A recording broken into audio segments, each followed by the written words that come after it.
Pas rekonstruksionit të bërë në godinën e Muzeut Kombëtar të Pavarësisë në Vlorë, ka nisur tashmë faza e dytë e projektit, ajo e pasurimit të dokumentacionit që ky institucion ofron në kuadër të njohjes më të mirë të historisë. Burime zyrtare nga ky i fundit konfirmojnë se tashmë ka nisur pasurimi i muzeut me disa shkresa me rëndësi të periudhës së pavarësisë, ndërsa pritet mbërritja e një arkive të gjerë të gjendur në Muzeet Europian dhe që pritet i bashkohet aktit të firmëtarëve të Pavarësisë Kombëtare.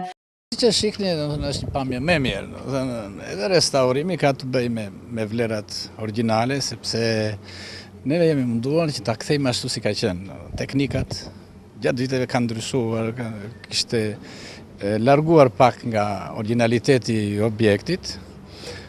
Ne jemi munduar për shumë ambjetet e brendshme, si punimet e drurit të jenë të antikuar, me teknikat moderne të kohës.